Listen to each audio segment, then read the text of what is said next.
वंदे पुरुषोत्तम परम प्रेममय श्री श्री ठाकुर जी की वाणी। आलोचना प्रसंग प्रथम खंड से एकांश। आज तीसरे पहर में श्री श्री ठाकुर ने किशोरीदा के घर के निकट बबूल वृक्ष के नीचे लकड़ी वाले घर में बैठकी जमाई है। देखते देखते लोगों की भीड़ हो गई। वार्तालाप आरंभ हुआ। हेमदा हिटलर की आत्मकथा श्री श्री ठाकुर को सुना रहे हैं। श्री श्री ठाकुर ने उनसे एक जगह निशान लगाने कहा। हिटलर ने वहाँ यह कहा था, जो हठात बड़ा आदमी है वे हीन अवस्थापन्न व्यक्तियों से मेल नहीं करते हैं। भय होता है कहीं लोग उनके पहले ही दुरावस्था को लख ले तो उनका सम्मान कम जाएगा। श्री श्री ठाकुर ने इस बात को सुनकर कहा, किंतु जो वस्तुतः बड़े लोग हैं वे ऐसा नहीं होते हैं। हेमदा ने हिटलर की जीवनी दिखाते हुए कहा, हिटलर ने ठीक ऐसी ही बातें लिखी है। श्री श्री ठाकुर ने कहा, ऐसा हीन मानवता बोध खत्म होने पर किंतु वे बड़े व्यक्ति बन जाते हैं। बातचीत के सिलसिले में श्री श्री ठाकुर ने कहा, बाहर से हम गरीब लोगों का जो समस्या समझते हैं वह किंतु असली समस्या नहीं है। उनके साथ घुल मिल जाने पर ही समझा जा सकता है कि उनकी दिक्कतें क्या है और कहाँ है एवं उनमें सुधार लाने का रास्ता क्या है। साधारणतः मनुष्य के दुर्भोग के कारण उसकी कुछ चरित्रगत त्रुटियां ही रहती हैं, जिन्हें सुधारे बिना दुर्भोग जाता नहीं है। श्री श्री ठाकुर अपनी उस कहानी को कहने लगे कि जिस तरह के कुलियों के दल में मिलकर कुली बनकर कुली का काम करते हुए उन्हें दुखों से परिचित हुए थे। बातें करते हुए श्री श्री रामकृष्ण देव के विषय में श्री श्री ठाकुर ने कहा, रामकृष्ण देव ठाकुर ने लोगों को क्या दिया, इस बात को किसी ने समझा नहीं। अनेकों तो उनका नकल करने की चेष्टा करते हैं, किंतु नकल करने से क्या वैसा बना जा सकता है। कालिदास सेन ने एक ऐसे व्यक्ति की चर्चा की जो हाव भाव भंगिमा में श्री रामकृष्ण देव का अनुसरण करते थे। श्री श्री ठाकुर ने कहा, श्रद्धा रहने से ही बचोगे, अन्यथा वैसा करना बहुधा विपज्जनक होता है। वैशिष्ट को छोड़कर हीनत्व बोध की ताड़ना में कृत्रिम चाल चलन से चलना अच्छा नहीं है। उसमें मनुष्य आत्म प्रताड़ना के पथ पर आगे बढ़ता है। इस प्रसंग में शिशुपाल की चर्चा चली। प्रफुल्ल स्वधर्मे निधन श्रेय पर धर्मो भयावह, क्या इसीलिए कहा जाता है। श्री श्री ठाकुर, हाँ। तत्पश्चात आर्य सभ्यता के विषय में प्रसंग उठाने पर श्री श्री ठाकुर ने कहा, आर्य लोग क्या थे उनकी कल्पना भी नहीं की जा सकती है। विप्र क्षत्रिय वैश्यों के प्रधानों को लेकर मंत्रिमंडल गठन होता था। प्रधानों के प्रधान होते थे। इस प्रकार एक सुंदर पर्याय था, जो जितने अधिक की पूर्ति करते थे वे उतने ही बड़े प्रधान बनते थे। प्रधानमंत्री सर्वदा ठीक ही रहते थे। उपयुक्त लोग निर्वाचन को लेकर किसी तरह का हो हंगामा नहीं मचता था। भारतवर्ष पर दूसरा देश आक्रमण करने का साहस ही नहीं करता था।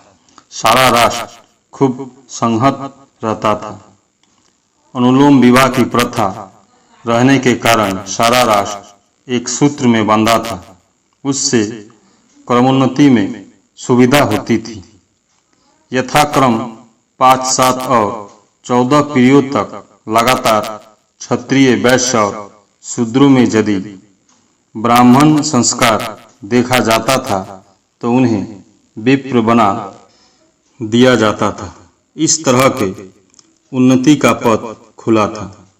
पहले जमाने में किसी वस्तु या सामाजिक अवस्था रुपए पर ही निर्धारित नहीं किया जाता था। किसी के पास यदि 50 लाख रुपये है और कोई 5 रुपये में ही घर संसार चला रहा है, पर उनका सहजात संस्कार बड़ा है, ऐसा व्यक्ति बड़ा समझा जाता था। संस्कार, अभ्यास, व्यवहार, कर्म ये ही मानदंड थे। किताबी शिक्षा को भी शिक्षा नहीं समझा जाता था। चरित्रगत हुए बिना कथाकथित पंडित्व की कोई कीमत नहीं थी। हर समय लक्ष्य था ज्ञान गुण, जिससे जन्मगत संस्कार और संपदा में परिणत हो। वर्णाश्रम धर्म इतना सूक्ष्म, उन्नत एवं वैज्ञानिक विषय है कि इसके अंतर्हित तत्व को समझे बिना अनेक व्यक्ति इसे वैषम्य मूलक समझते हैं। इससे बढ़कर और भूल क्या हो सकती है, जो विज्ञान समस्त वर्णाश्रम धर्म को विध्वस्त करने के उद्देश्य से उदारता की भंगिमा लेकर असमर्थ को उबारते हैं, वे समाज के बड़े शत्रु हैं। शंबुक के प्रति श्री रामचंद्र कितना कठोर बने थे, क्योंकि शंबुक का आंदोलन वर्णाश्रम धर्म के विरुद्ध में एक प्रवृत्ति प्रोचित अभियान के अलावा और कुछ नहीं था। अश्वमेध यज्ञ की चर्चा करने पर बोले, यज्ञ में बहुत लोग जुटते थे, इसलिए घी डाला जाता था। उससे आबोहवा परिशोधित होता था। स्वास्थ्य के हित में वह बड़ा अच्छा था। उसे आग्रहण करने से आयु बढ़ जाती थी। यज्ञ में होता, उद्गाता, ब्रह्मा इत्यादि रहते थे। वह एक तरह का प्रदर्शन ही था। उद्गाता स्लोगन गाते चलते थे, जिसकी छाप लोगों के हृदय पर पड़ती थी। नीतियाँ को स्लोगन के रूप में जब तक जन साधारण के कानों तक बार बार नहीं पहुँचाए जाते हैं, तब तक उन्हें वे ग्रहण नहीं कर पाते हैं। एक भाई जाने की अनुमति लेने आए हैं। वे जा रहे हैं, इसलिए श्री ठाकुर ने स्वस्तैनी की 5 नीतियों को त्रुटि रहित भाव से पालन करने के लिए कहा। उसके साथ ही साथ उन्होंने कहा, सत्सैनी पालन करने का अर्थ है एक ही साथ 5 नीतियों को सक्रिय भाव से मानकर चलना। उससे ही उन्नति अनिवार्य है।